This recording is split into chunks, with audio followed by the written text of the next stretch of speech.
three red flags which I think are straightforward things to look out for. Look at the conversion, look at the ratio between operating profit to operating cash flow. So I call it CFO to EBITDA. Operating cash flow is the numerator, operating profit is the denominator. If that ratio is below 70, I would say you need to do a lot more work on the company, right? 70% in the Indian context is 100 rupees of operating profit becoming at least 70 rupees of operating cash flow should be a basic metric to work on.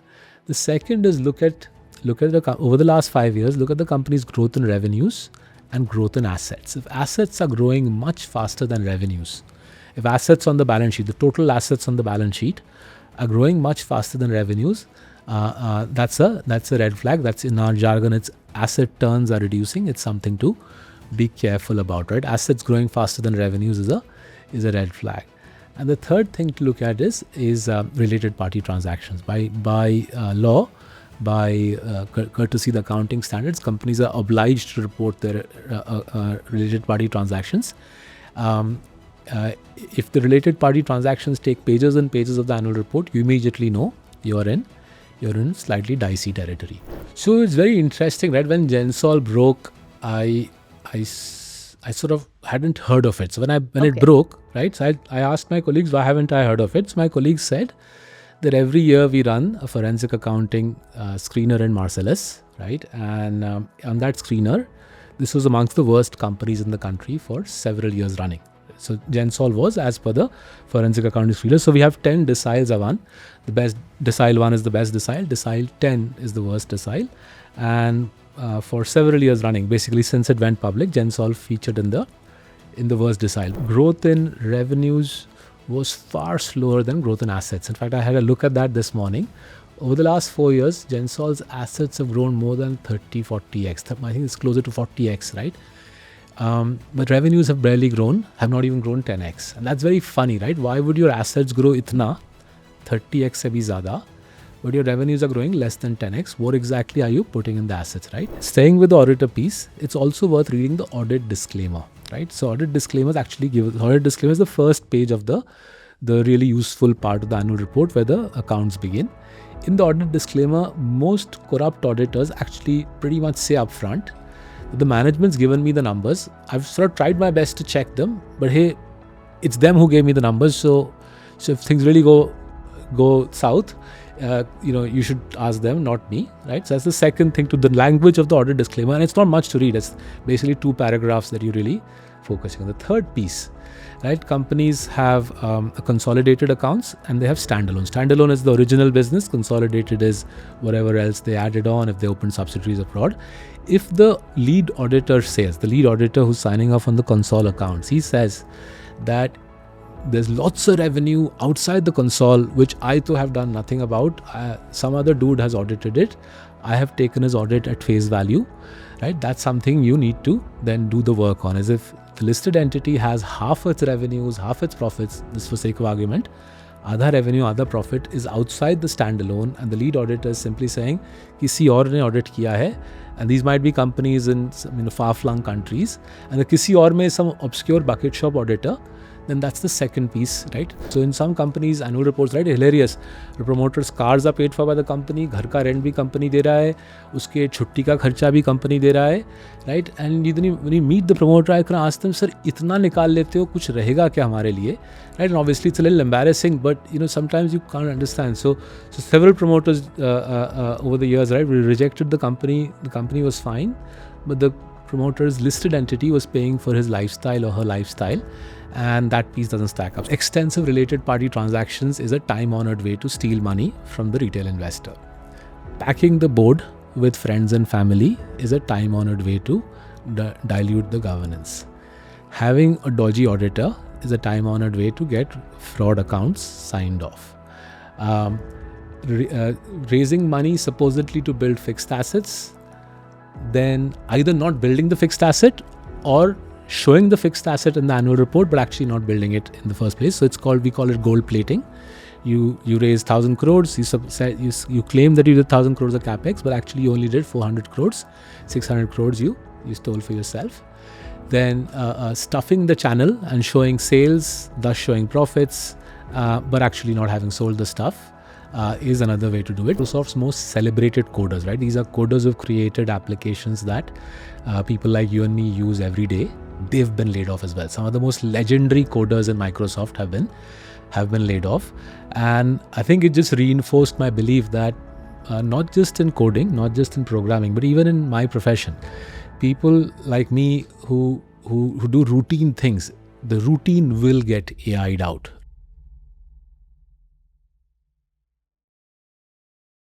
With corporate fraud really hogging the limelight off late, I want to understand from you first up, just at a very sort of broad level, what are the red flags that investors really need to be careful of before investing and getting their fingers burnt? I think the first thing to realize is, I'll get into the red flags, but the first thing to realize, Avan, is this is classic end of the bull market phenomenon, right? If you have a period of elevated valuations, right? And I stress again, PE multiples is not valuation, boys and girls.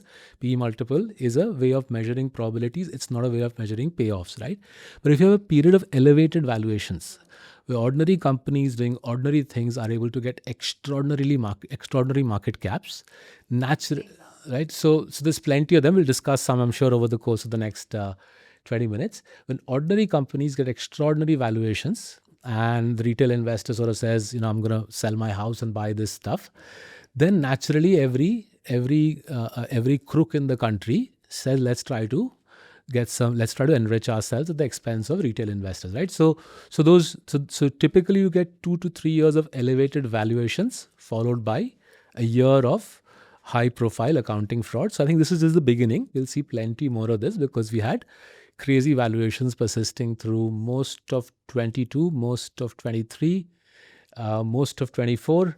And even now, I would submit to those watching that much of what we see in small caps are valuations from the world of fantasy, right? So that's the background, right? So there's nothing unusual that's happening here. This is a story that gets repeated generation after generation, where you get high valuations, expensive valuations, a bunch of crooks floating their companies, and then them turning out to be crooks and people then losing their shirts on it, right? Now, what are red flags here? So extensive related party transactions is a time-honored way to steal money from the retail investor. Packing the board with friends and family is a time-honored way to dilute the governance. Having a dodgy auditor is a time-honored way to get fraud accounts signed off. Raising money supposedly to build fixed assets, then either not building the fixed asset or showing the fixed asset in the annual report, but actually not building it in the first place. So we call it gold plating. You raise 1,000 crores, you claim that you did 1,000 crores of capex, but actually you only did 400 crores, 600 crores you stole for yourself. Then stuffing the channel and showing sales, thus showing profits, but actually not having sold the stuff is another way to do it. So broadly speaking, there are two different strategies at play here. One is you're flattering your revenues and profits, thus getting a higher valuation than you deserve. The other is you're stealing money from the company's coffers, either through the P&L or through the balance sheet or both. How do retail investors become aware of this? Right. So two parts to it, right? One is, I don't think there's any mandate. I don't think the government is forcing retail investors to become aware of this. So first thing I would suggest to retail investors, especially if you're doing small cap investing, right? Unless you believe you can dedicate a lot of time and effort to doing it, please don't do it, right? You might as well take your money and throw it out of the window, right? It's really tough to do small cap investing. Even for professionals like us, it's tough. If you have a full-time job, you're running a business somewhere, I don't quite understand how you're able to spare the time to do small cap investing, right? At least when large caps, there's a degree of corporate governance, there's a degree of accounting quality. In small caps, if you have a full-time profession elsewhere, give your money to a fund manager, right? There are good small cap mutual funds in our country. There are good small cap PMSs. Find a pro, give your money to the pro if you are absolutely insistent that you want to do it. Now, if you want to do it, then thankfully, courtesy, modern technology, YouTube, availability of online courses, there's plenty of forensic accounting courses that you can begin. So start by reading the basic books on forensic accounting. So Shillett's book, Financial Shenanigans, I think is in its 7th or 8th edition now. It is the classic. So Shillett is an American financial accounting guru. I think in 1998 he wrote Financial Shenanigans ka first edition. Now I think in its 7th or 8th edition. It's a classic book on accounting fraud. In India, we've tried to demystify accounting fraud in Diamonds in the Dust. So if you haven't read Diamonds in the Dust, please read it. There's 150 pages of forensic accounting given, and there are plenty of online courses and videos on the basic red flags to look out for. So example, 3 red flags which I think are straightforward things to look out for. Look at the conversion, look at the ratio between operating profit to operating cash flow. So I call it CFO to EBITDA. Operating cash flow is the numerator, operating profit is the denominator. If that ratio is below 70, I would say you need to do a lot more work on the company, right? 70% in the Indian context is 100 rupees of operating profit becoming at least 70 rupees of operating cash flow should be a basic metric to work on. The second is look at over the last 5 years, look at the company's growth in revenues and growth in assets. If assets are growing much faster than revenues, if assets on the balance sheet, the total assets on the balance sheet are growing much faster than revenues, that's a red flag. That's in our jargon, it's asset turns are reducing. It's something to be careful about, right? Assets growing faster than revenues is a red flag. And the third thing to look at is related party transactions. By law, by courtesy of the accounting standards, companies are obliged to report their related party transactions. If the related party transactions take pages and pages of the annual report, you immediately know you're in slightly dicey territory, right? These are basic checks to do.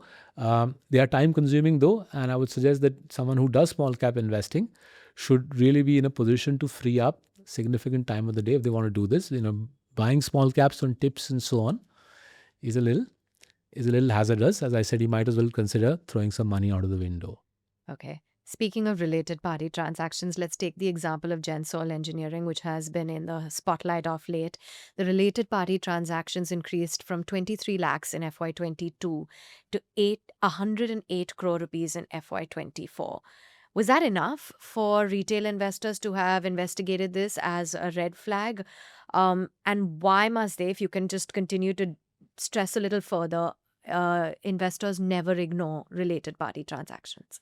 So it's very interesting, right? When Gensol broke, I sort of hadn't heard of it. So when it broke, right? So I asked my colleagues, why haven't I heard of it? So my colleagues said that every year we run a forensic accounting screener in Marcellus, right? And on that screener, this was amongst the worst companies in the country for several years running.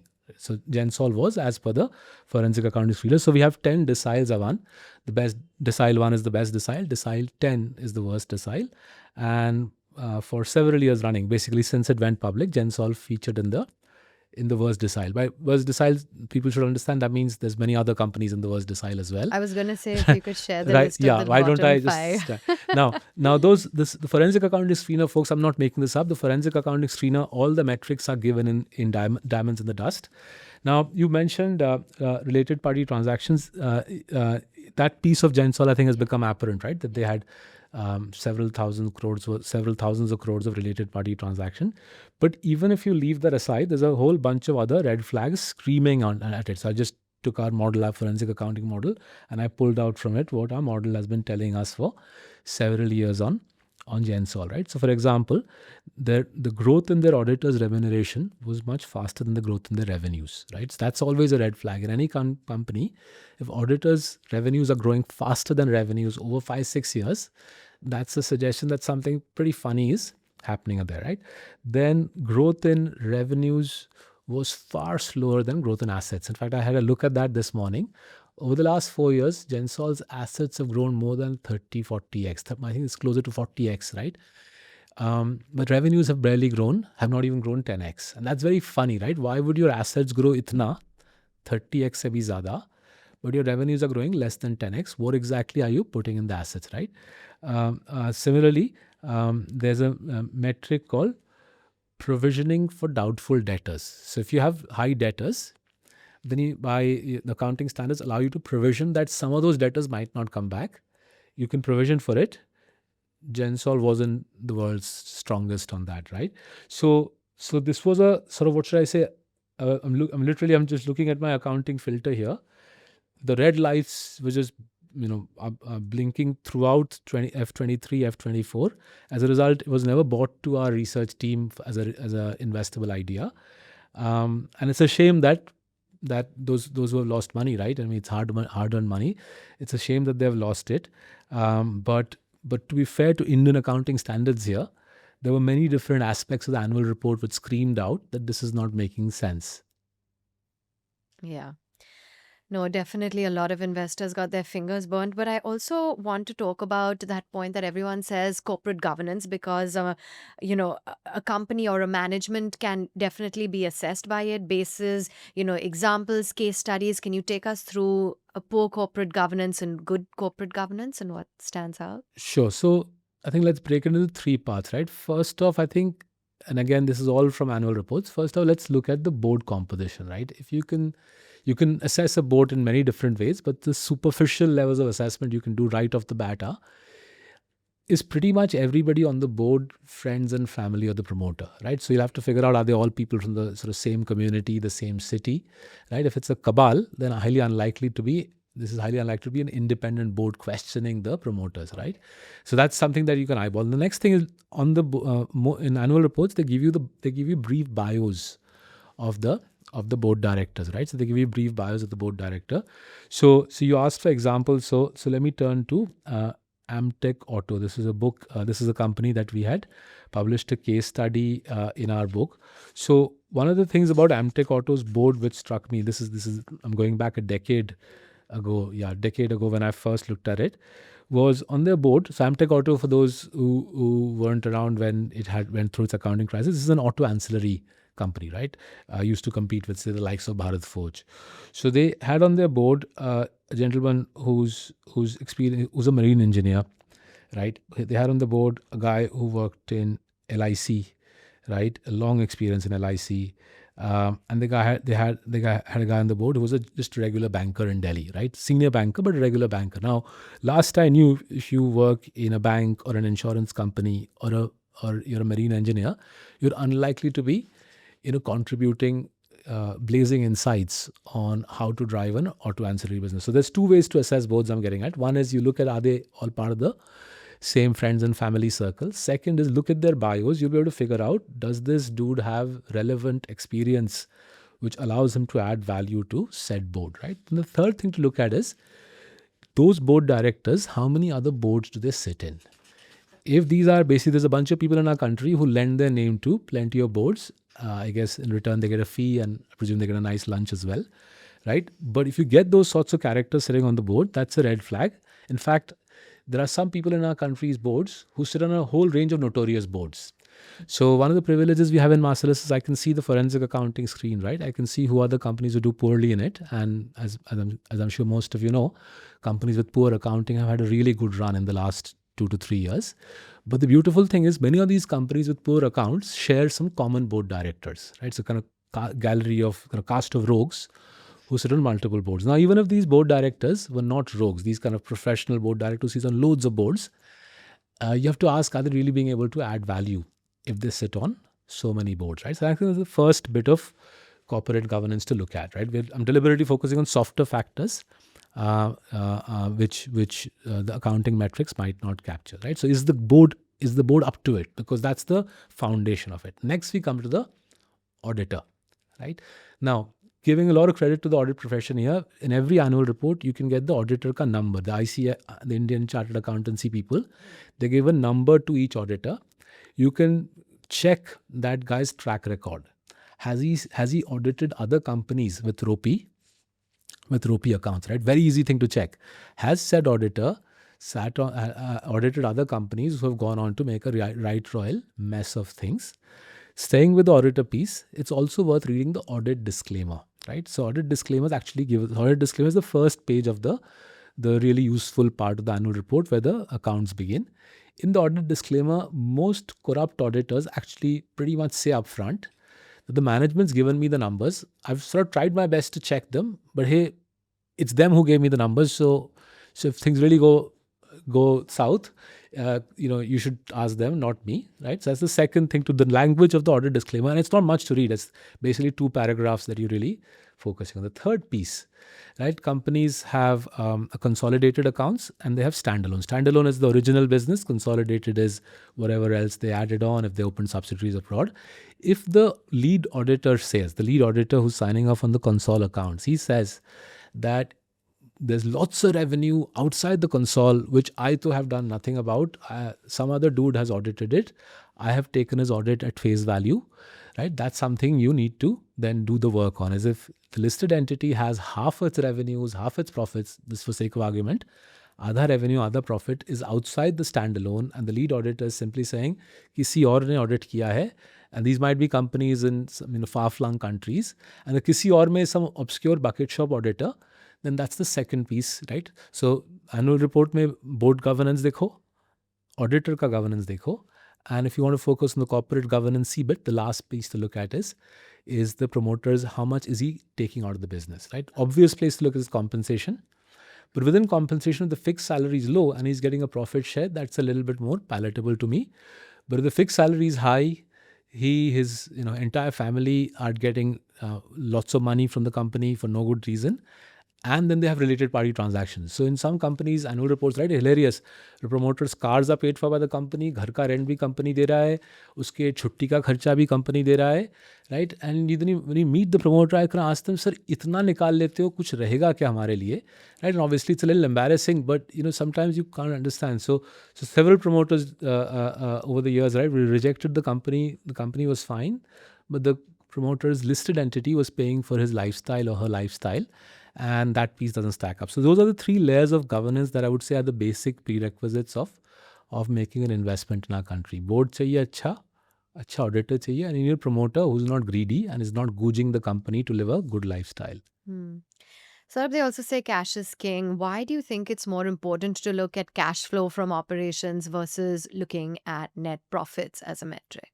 So the P&L is more manipulatable than the cash flow statement, right? So we'll come to people who manipulate the cash flow statement as well. We also have some of those in India, but by and large, the P&L is more manipulatable than the cash flow statement. So let's take a simple example. Back to our mythical Vada Pav store, right? So if after setting it up, we wanted to get some quick venture capital round going, right? We know that venture capitalists like to see some revenue. So what will we do? If we, at the very least, we'll get our friends and family to have plenty of Vada Pav. If we really get desperate, we will purport to sign some corporate deals for bulk purchase of Vada Pav and claim that we are doing absolutely killing it selling Vada Pav to the big offices in South Bombay. We might be doing that, but in desperation, we might end up showing Vada Pav sold but not yet paid for, right? Now the selling of the Vada Pav will show up as revenue. We'll subtract from it whatever the cost of the Vada and the Pav is and show a big fat profit. But the cash flow ain't going to be there because said company, if we are disingenuous, the said company actually hasn't ever bought Vada Pav from us. Even if we are honest, they might have said, we are buying Vada Pav from you, but hey, we'll pay for it, I'd say 6 months later. So the cash flow will rock up 6 months later. Between now and the next 6 months, we have to pay for the Vada and the Pav, but there's no cash flow coming in, right? So both from a perspective of ethics and from the perspective of business viability. There are 2 different reasons why cash flow is more useful. Both from an ethical perspective and from a perspective of business viability, the cash flow statement is a more real measure of how good the Vada Pav business is doing, as opposed to the P&L, which can be quite easily flattered, especially if I know there's a VC down the road, or there's an IPO down the road, or there's a follow-on issue down the road. Okay. Now, for a manufacturing company or for a service company, when net profits are being converted into cash, it's more easy to ascertain versus, a lending business, a lending business, an NBFC or a bank, with the raw material, the product, the outcome, all of it, everything is money. How do you do that? So in chapter 3 of Diamonds in the Dust, we focused only on lenders. So chapter 2 of Diamonds in the Dust focuses on manufacturing companies' naughtiness. Chapter 3 focuses on lenders, right? Now, you're right. In lenders, the construct is slightly different because you don't have the benefit. In lenders, you don't have the benefit of comparing the P&L with the cash flow statement. So in lenders, what you fall back on is I would say three different things. Firstly, the board wala piece still works. The board is a messed up, right? So in this book, in Diamonds in the Dust, one of the case studies is the DHFL, right? The DHFL, I think, went into trouble somewhere in 2018. And I pointed out in the book that there were multiple governance red flags on DHFL. So governance red flags work just as well on lenders as compared to normal non-lending companies. The second thing is the auditor wala check. If audit fees are rising faster than revenues, that's going to manifest itself in a lender as much as in a manufacturing company. But leaving these two aside, which are common to lenders and non-lenders, there's a couple of other things which I've found work really well for lenders, right? One is contingent liabilities, right? So lenders who are trying to juice up their P&L, वो क्या करेंगे? वो बोलेंगे, we have done lots of bank guarantees and letters of credit, and as a result, we made a ton of fee income. ये देखिए fee income, and if you look at the contingent liabilities disclosure, it'll be 20, 30, 40 times the net worth. So I remember as far back as a decade ago, Yes Bank went through a crisis and then re-emerged. And I think this week, Japanese investors buying 12%. When Yes Bank was in its Purana wala heyday, roughly a decade ago, its contingent liabilities used to be 30, 40 times net worth. At a time when, say, a Kotak Bank or an HDFC Bank would have contingent liabilities of 10 times net worth, right? So I would say, yaar, itna BGLC likh raha hai. Yes Bank is whacking it out, absolutely BGLC, that he's loading up on contingent liabilities. So I would then say, theek hai, if you're writing that, I need to see the fee income. But I couldn't see the proportionate fee income there, right? And that's when we first decade or so back started worrying about Yes Bank long before the final meltdown came in 2018, right? Then the last piece is lenders with loads of fee income. That's always worrisome. You're a lender, boss. Your job is to lend money, earn interest income. आपको इतना fee income मिल रहा है, that must be something you're pushing close to the edge. Either you're doing very risky lending to borrowers who have no other recourse and उनसे आप fee income ले रहे हो upfront, or you're doing excessive amounts of balance sheet activity. So lender having excessive fee income also is, to my mind, something to be careful about. Okay, so apart from that, the different ways that corporate fraud is pulled, a lot of companies can inflate their sales. But for those companies who do that and their trade receivables are higher than their sales, is that a red flag? And what about, apart from trade receivables, inventory numbers and inventory days? How can, retail investors? So one way to sort of make sense of this is, right, you compare companies in a sector with each other. So say, for example, if you worry about pharma companies, and there are certain pharma companies I worry about, I keep looking at their receivable days, कितना दिन उनको पैसा मिलने में लगता है, and comparing it with a peer group. So if you have a pharma company which stands out, right, it takes them twice as long to get paid. At the very least, you need to find out, ideally from the annual report, if not from the conference call transcripts, why does said pharma company need twice as long to get paid, right? Similarly, if a certain pharma company has way more inventories than others, right? So going back to you asked for a case study, a decade ago, one of the things which pointed me in the right direction on Amtech Auto was Amtech Auto ka inventories were double that of Bharat Forge. And Amtech Auto ka inventories receivable, the whole working capital cycle was triple that of Bharat Forge, right? So both are ostensibly similar auto ancillary businesses doing forged auto parts. And yet Amtech Auto had a working capital cycle higher than Bharat Forge, much higher receivable days, much higher inventory days. And that piqued our curiosity as to why is that happening. Often this hides this sort of bloated working capital cycle, bloated receivables, bloated inventories hide massaging of numbers. Would you call this aggressive accounting? Because many governance frauds come to light with aggressive accounting, and how can a retail investor ascertain whether it is? Yeah, and I think it's the right phrase, aggressive accounting. We got to realize there's nothing illegal about this, right? A lot of people in our country try to cast this in moral terms, right? So if one auto anc says, I'm going to very aggressively book revenues, the customer has shown interest to buy, मैं तुरंत उसको invoice कर दूंगा. And he might pay a year later, but मैंने तुरंत invoice कर दिया. It's not actually illegal to invoice the customer given the customer has shown a desire to buy, right? You and I will say that was not conservative, that was not prudent, but aggressive accounting can still be legal. And that's where I think we as minority shareholders in the stock market need to be super careful.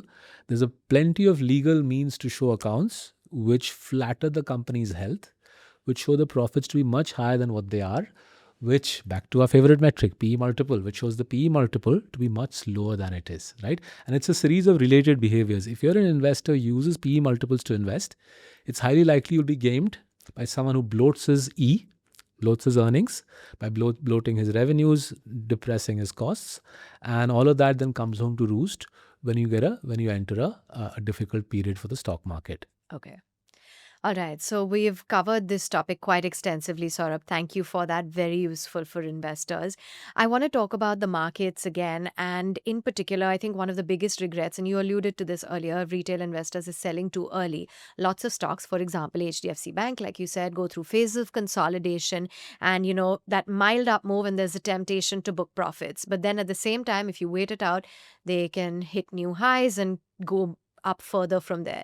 So what is it that you want to tell retail investors about pulling out too early or booking profits early? Right. So look, I mean, there's a trade-off here. You can do what we do, which is hold for very long periods of time, but then you suffer what we suffered, which is through most of calendar 22, the first 6-7 months of 23, we were absolutely pulverized, as many of the things that we owned for 5 years, right? We owned much the same things from 2017 to 2021. It worked like us for a dream. And when those same things tanked on us for 18 months, and those 18 months I lost much of my hair because I held on to the same things, and they absolutely crapped out on us, right? So it's tough to do that. But then much those same things, and I'm using HDFC Bank as an example, Dr. Lal's would be another example, Divi's Lab would be another example, right? Bajaj Finance would be another example. Much the same things have rolled back as the economy softens again. And therefore the call that investors need to make is, do they want to satisfy themselves in the short run, gratify themselves saying, I've been right this year and I was right last year and I was right the year before? Is it very important to you that you're right every single year? Because I think it's very difficult to be right every single year. Even professional investors, many of us find it hard to be right every single year. Or do you want to be right over a 10-year cycle? Right. So if the answer is you want to be right every year, then I don't have any panacea for you. I haven't found a recipe which helps you be right every year. We try every day to find that. We haven't yet found. So if you meet any other fund manager, Avan, who's found a recipe to be right every year, could you please send me the video as well? But on a more serious note, those who are watching, if you say that you want to be right across a 10-year cycle, then I come back to the same precepts, right? Look for companies where the books are clean. Look for a capital allocation track record which shows ROCE to be above 14-15% over an extended period of time. Figure out dominance in the sector in which they operate. Figure out moats in the sector that we operate. And if after doing that, you figure out that the upside probability is far greater than the downside prospects here, then buy and stay patiently invested. The patience will work out. Whereas if you do none of this and say, yaar tip aaya hai, sasta PE pe hai, chalne wala hai, then I don't quite know how one makes money like that. I'm sure there are plenty of people who have had a good experience over the last 2 to 3 years, but I would submit to them the last 2 to 3 years are an aberration. They're not the norm in investing. Yeah. If we were to get stock specific and talk about the paints sector, Asian Paints, for example, has borne the brunt of competition heating up. Birla Opus has gained about 7% market share. Asian Paints has dropped, I think, to around 50-52%. How do you think it will take on this onslaught? Is it just, par for the course, or is it something that's worrying? Sure. So our numbers are slightly different. Our sense is Asian Paints' market share is around 55%. And our census Birla is around 3%, right? So Birla is at 3%. Credit to them, they started only recently. I think they started a few months ago. So 3% is not a bad number to get to. They're losing around 300 crores a quarter is what I understand. And their revenues are as much as their losses, right? Early days for the Birla empire. I'm sure they will go on to build profitability in due course. Now, from our perspective, should we get very worked up about the fact that given how much money Asian Paints was making, right? Asian Paints is the largest compounder in Indian history. I think it's compounded 22,000x since IPO in 1982. It was a 30-35% ROCE business. The three families who are promoters are multi-billionaires. Given how much money they're making, every decade someone says, I want to be the next Asian painter. It's natural, right? Who doesn't want to make wealth at this scale? So Sherwin-Williams tried. Sherwin-Williams is the world's largest paint company. It's in our global compounders portfolio. Sherwin-Williams came to India, I think 2006. They did what Birla is doing. Birla offers 3 times the channel incentives that Asian offers. The Asian offers the dealers 3% margin. Birla offers nearly 3 times that. Sherwin-Williams followed the same strategy. 2006, 7, 8, 9, 10. 5 years, they burned through the best part of $1 billion. Right? And remember, us zamane ka billion is far more than, us zamane ka $1 billion is far more than what Birla is burning today. So are they going down the same road, Right. or do they have so, the might? So Sherwin-Williams, when they left the country, I think 2010 is when they left the country. And I stress, Sherwin-Williams is a company we have in our global compounders portfolio. It is a powerful paint franchise. Right? They are the world leaders in paint.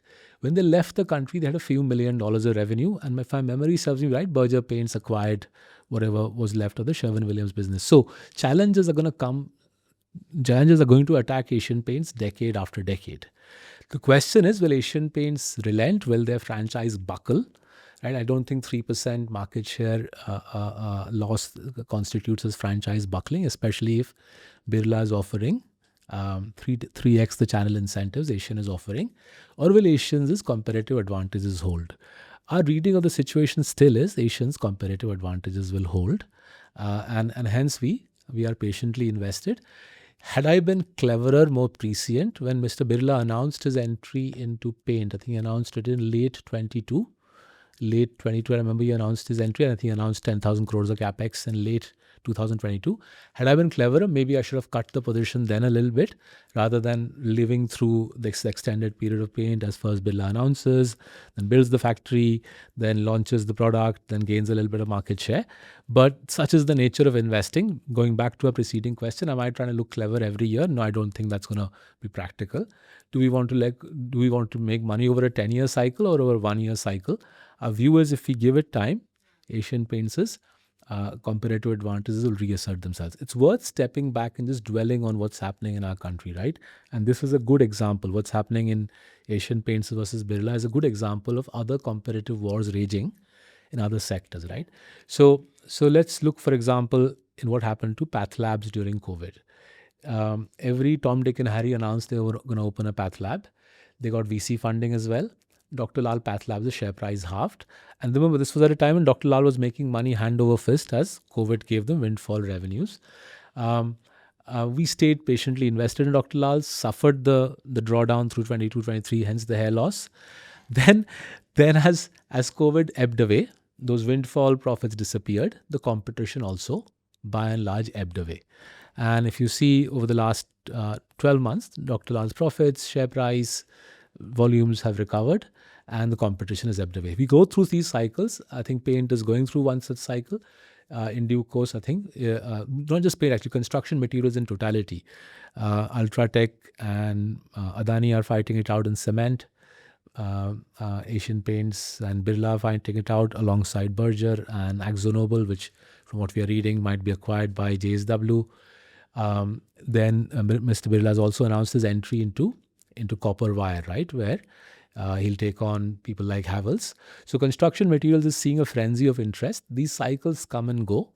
A patient investor sticks to companies where he can see disproportionate upside payoff versus downside risk. There is downside risk in every investment.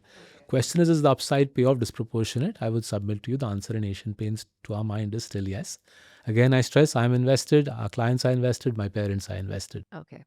And the competitive advantage will hold strong. There's nothing to suggest that it won't hold. So far, the 50,000 dealers that Opus has signed up seems to be on the back of elevated incentives, 3x Asian Paints, rather than some other clever innovation, which is wrong-footing Asian Paints. Okay.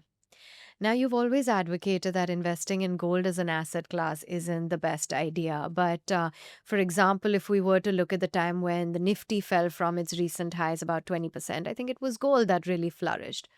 What do you have to say to that? So look, I'm really glad, I think, of all the questions that you guys asked. No, I'm not making this up. Courtesy Groww, I think we've hit a gold mine.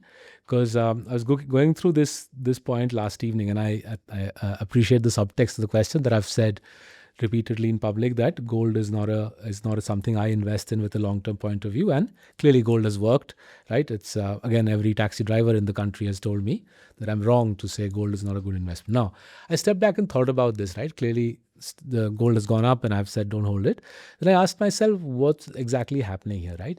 Why do people invest in gold? They invest because they want certainty. Now, does gold give you lower volatility than the stock market? Not really. Gold is just as volatile, both India में and America में. S&P जितना ही volatile है, Nifty जितना volatile है. So gold is just as volatile as the stock market. The point you are getting at is that gold does well when the stock market does poorly. It does so in most circumstances, but not all. So, for example, the first flush of COVID, both gold and stock market got pounded. So there are instances where all risk asset, Lehman Brothers, for example, all risk asset classes, including gold and stock market, received a pounding. But most stock market corrections. In the last 2 decades, what has it been? The market return versus. So I'll come to that, right? Yeah.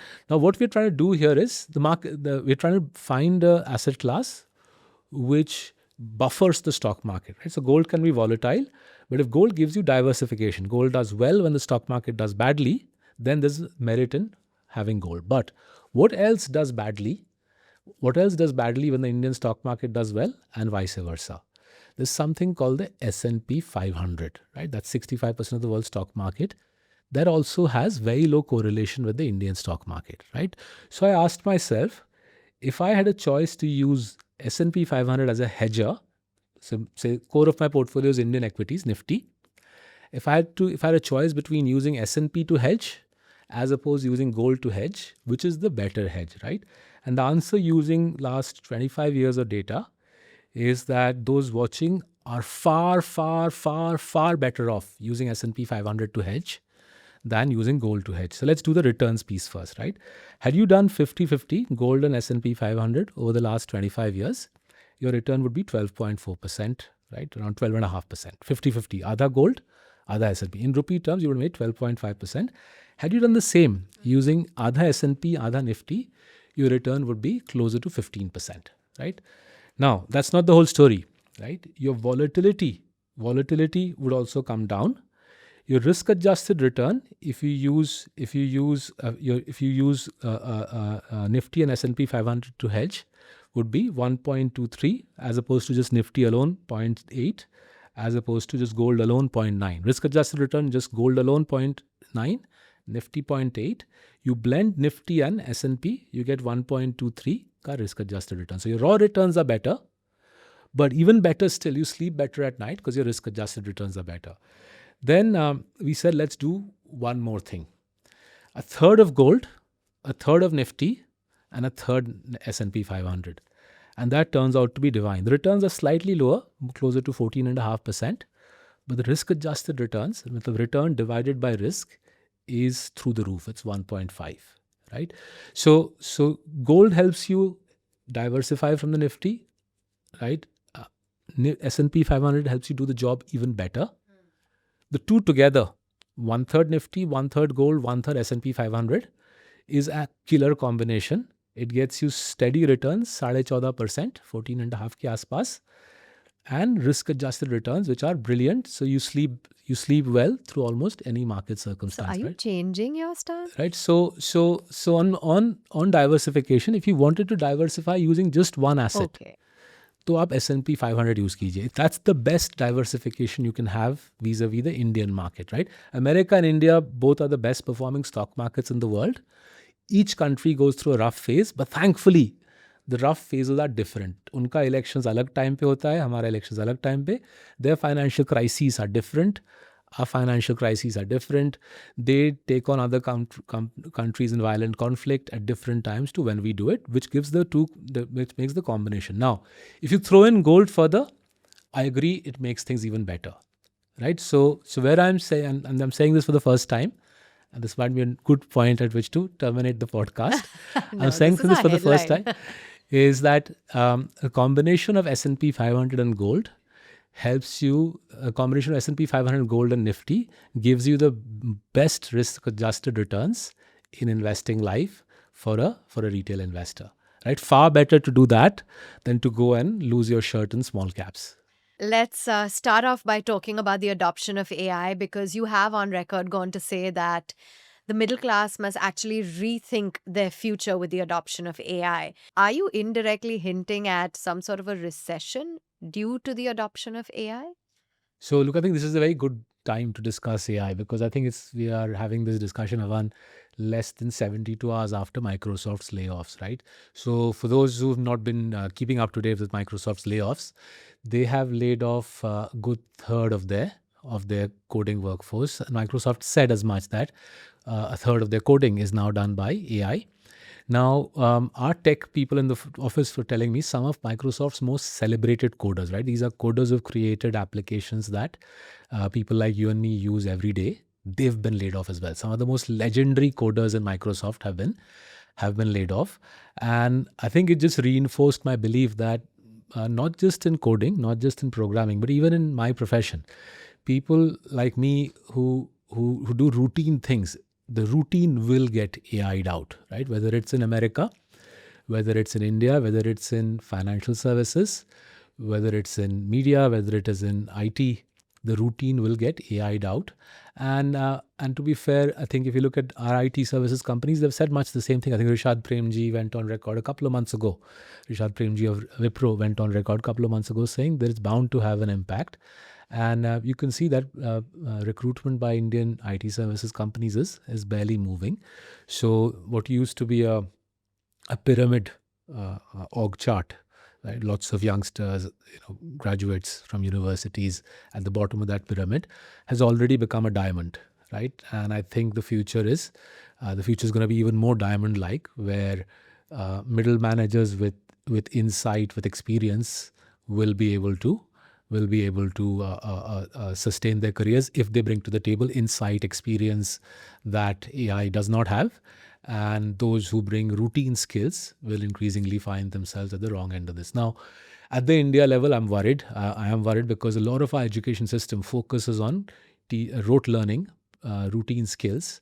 The examination system also is focused on rote learning. And when those graduates enter the labor force in their early 20s, mid 20s, I'm not so sure how forgiving AI will be of people whose careers are built on rote learning. So it is a challenge. It's a challenge for the whole planet. It's a big challenge for us, because we are the youngest demographic in the world. We're the youngest country in the world, and AI is a labor-saving device.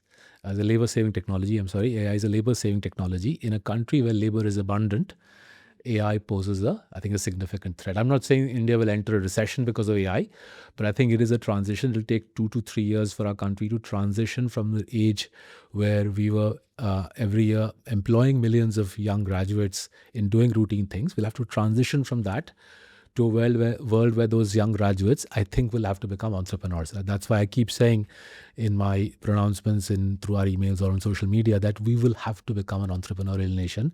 I don't think there'll be so many jobs going where every year a couple of million graduates will be able to get jobs in India. And are we headed in that direction? And who do you think is the most vulnerable when it comes to economic hardship or employability challenges? Is it people in their 20s, 30s, 40s? Is it across the board? And how do we overcome it? How do we ensure that, the jobs are not, like you said, the routine jobs, and they don't get AI'd out? Because you're saying this is across all It's a sectors. nice point you make. Who's more vulnerable as opposed to who do we currently see as being most affected, right? The media commentary tends to be about graduates, right? So every 2 weeks you'll hear about some large IT services firm having let a few youngsters go, and that'll obviously evoke a lot of sympathy in the media.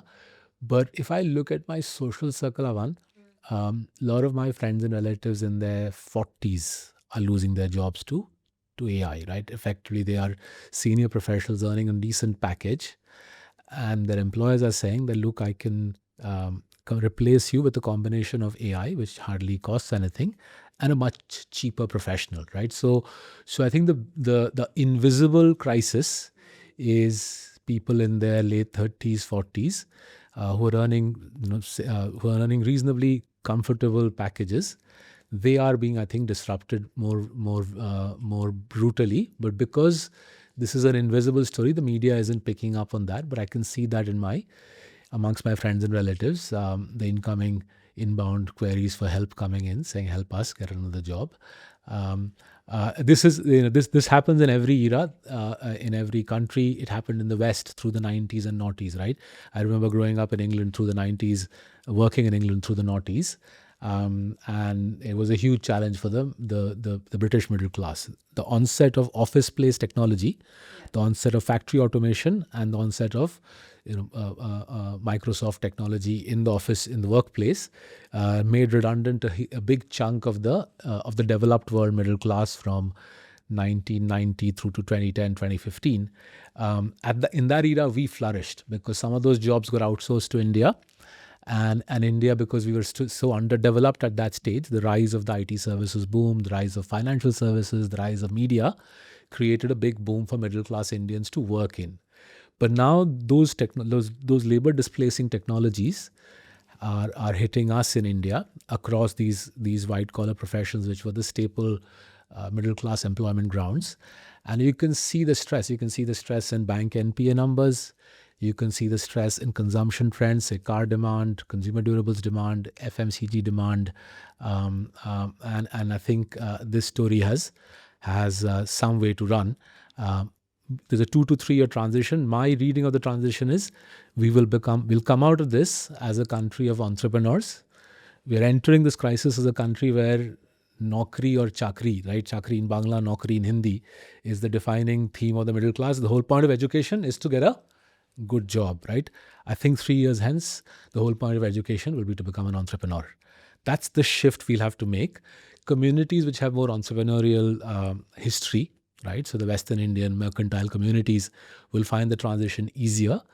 Communities with less entrepreneurial history, such as the one I belong to, right, will find the transition tougher. But I think all of us will have to make the transition, right? There are not going to be this whole credentialing and mugging stuff through the formative years of your life in the hope of landing a good job at the age of 22. I think that'll increasingly become a redundant mental construct. The whole point of education will be get yourself skilled up and knowledgeable so that you can start a business by your mid-20s.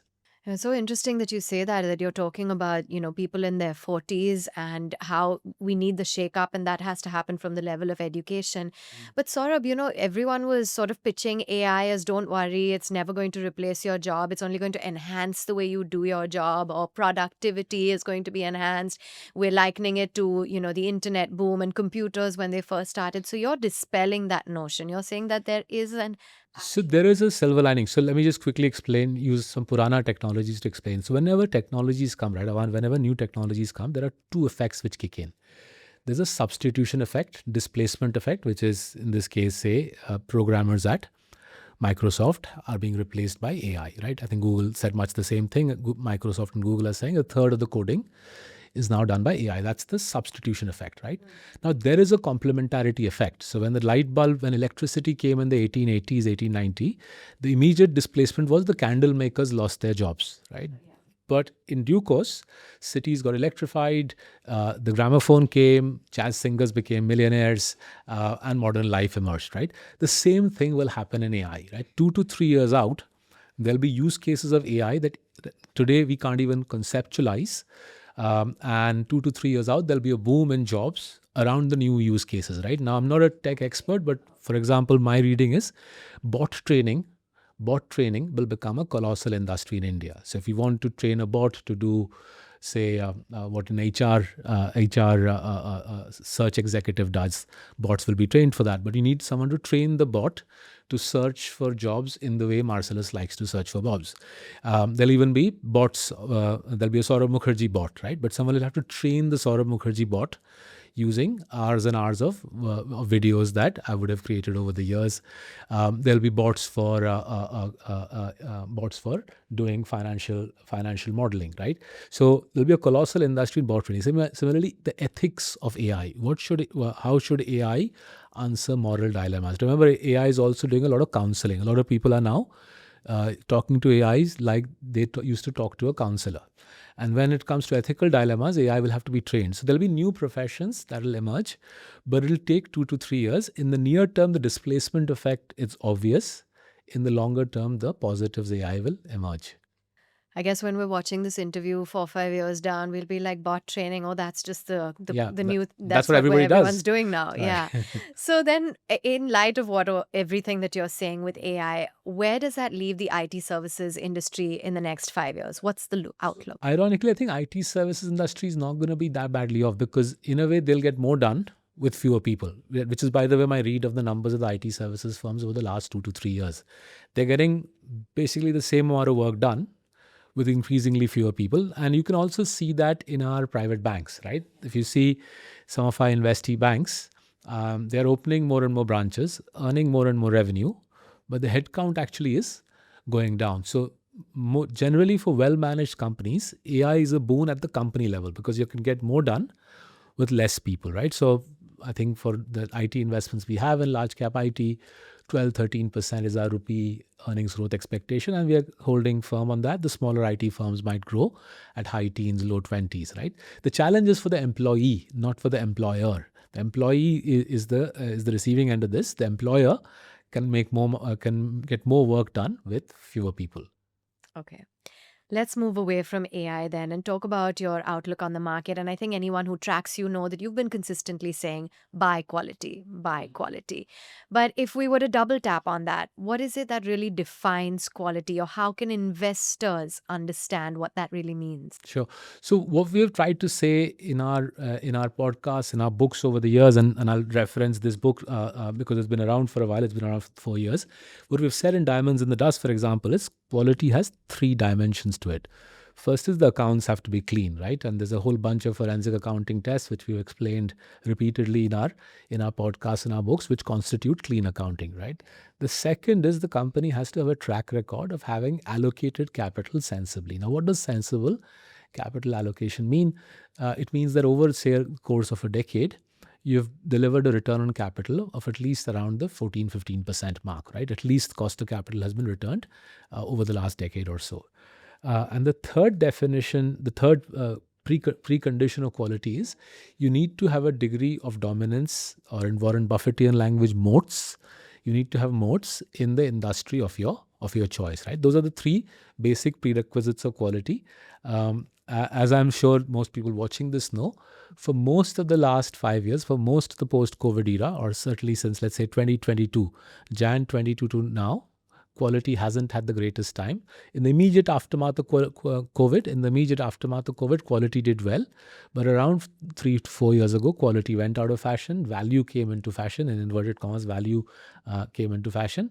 But as economic growth has slowed down over the last 5-6 quarters, we can see the renaissance. We can see the resurgence of quality. And the simplest exemplification of that, I would say, is HDFC Bank's share price, right? If you don't have access to Bloomberg has quality and value indices. If you don't have access to that, just use HDFC Bank as a measure of quality. I think until the recent rally where HDFC Bank is up 30-40%, for a good 3.5 years, the bank share price went nowhere, even though earnings were growing at a reasonable pace. As a result, 6 months ago, obviously, everybody told me, including the taxi driver in Bombay, that why do you own HDFC Bank? And I have to live with that. But remarkably, HDFC Bank 6 months ago was quality, and yet I think it was trading at its cheapest PE multiple in 25 years, right? So you go through these phases in stock markets where quality works for 4-5 years. It worked for us like a dream till December 21. From opening months of 2017 to December of 21, quality worked like a dream, and then it went out of fashion. It seems to be re-emerging as economic growth conks off in India. Okay, so those are the 3 things we need to keep in mind: clean accounts, sensible capital allocation, and of course, having dominance or a moat in the industry you operate in. But you have also on multiple occasions said that you need to buy quality at any price. But don't you think that valuation as a metric is something that investors have more control over? So why is it better to look at quality at any price? So it's very interesting, right? So my point of view has been PE multiples are not the way to measure valuation. So a lot of people in our country yes. are of the point of view that the PE gives you a sense of valuation, right? I don't think it does, right? So even in this anti-quality era, I'll give you an example. Trent we bought Trent 2 to 3 years ago. I think 2.5 years ago we bought Trent. At that time when we bought it, we were told by people that the forward PE on Trent, when we bought it, we were told is 130 times, right? Now we didn't believe it because we didn't think the market had a great handle on Trent's forward earnings, right? So the first challenge with using the forward PE multiple as a measure of valuation is, by and large, on most companies you'll make a lot of money. The market doesn't actually know the forward earnings. The market is hazarding a guess. And if you can do a better job than the market on the forward earnings, your estimate is actually your read of the forward PE is likely to be better. By the way, this also means that companies which trade at optically low PEs can be crap investments because the market thinks the E will be better than what it actually turns out to be. The second challenge, right? Even if you assume the market has a grip on the 1 year forward earnings, right? Does the market really know how many years Trent can continue compounding earnings at 30-35%? I would like to submit to people who are watching, I don't think the market does. Maybe we are wrong in having a large position in Trent. Maybe Trent will not compound earnings for as many years as we think it is. But the last thing that will inform me of that is the PE multiple, right? So the PE multiple has very little to do with valuations. That's been my consistent point, and we stick to that. Valuations are obviously important. If I buy a company which is worth a lot less than what I'm paying for it, I'm going to get my head handed to me. But if I use PE multiples as a proxy evaluation, it's not going to work. So I'm going to go a little deeper and explain why this happens, right? There are two different things in investing. The first is probabilities and the second is payoffs, right? The two are very different. So let's say Avan, you and I decide to open a vada pav store in Bombay. Okay?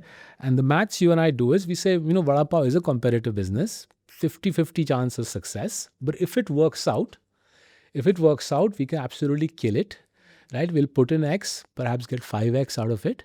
If it doesn't work out, jo X lagaya tha, we'll lose the X, right? So the odds are 5x upside, X downside, 50-50 chance of success. Should you make that bet? Absolutely you should, right?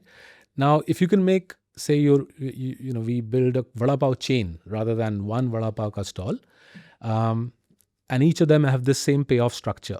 5x upside, X downside. We should obviously go out and bang out as many vada pav shops as we can, right? Now, the PE multiple is like that probability 50-50. What the PE multiple doesn't tell you is if Trent works out, if the vada pav store works out, how much upside will you make versus how much downside. And that is the crux of investing. That aspect, the PE multiple is giving the probability, the odds. It's not giving you the payoff structure, right? And this aspect, this subtlety, I think is lost on a lot of people. So before people get really worked up on this, disclaimer, HDFC Bank and Trent are part of all of our portfolios. I'm invested in those, my parents are, and obviously our clients are. Okay. So, what metrics are you guys looking at then? What are the top 3 metrics that you think investors, as per your strategy, should be monitoring? Right. So, one of the things that we spend a lot of time doing is figuring out the longevity of cash flows, right? So, how long can Trent continue compounding earnings at, say, 20% plus, right? Now, let's back up again and try to turn it into simple constructs. By and large, a company which is, say, the Nifty is at 20, 22 times odd, what the Nifty is saying, the Nifty's forward PE multiple is implying, is that most Indian companies will grow cash flows at a healthy rate, say 20%, for the next 5 years, and uske baad it'll go up, right? That's what the benchmark is implying, right? Now, if a company is trading at 2x the benchmark, say it's trading at 40-50 times, right? Effectively, that share price is saying that this company will grow earnings at a good rate for the next 10 years, and uske baad up. If a stock is trading at 100 times, effectively the share price is implying that the company will grow at a healthy rate for the next 17-18 years, and then uske baad the earnings will go kaput, right? If you're able to figure out that a company will grow earnings at 20% plus for a far longer period of time than what the market is implying, then you have an edge on the market. That's the payoff structure. That's the hard part of the job, right? And I will be the first one to stand up and say we get that wrong sometimes, and when we get that wrong, we pay for it. We pay for it by the performance that we receive. But The payoff structure and the probabilities are two separate things. The PE multiple gives you a reasonable sense of the probabilities, right? And obviously, if you're buying a high PE stock, the probabilities of it working out are lower. But if the payoff is disproportionately high, back to the Vada Pav example, the payoff is disproportionately high, even if it's a 50-50 bet, you should be willing to do it. Okay, what a great way to end it. Thank you so much, Saurabh, because you've given us your view on AI and how that's taking over jobs, the checklist for corporate governance, view on individual stocks, and of course, the classic way to invest. Lots of information you to give the taxi driver also. Absolutely. Now. Hopefully, he's watching. Best sources of information are the taxi driver. But thank you for hosting me, Avan. Very kind of you. Thank you so much, Saurabh. Lovely to have you. Thank you.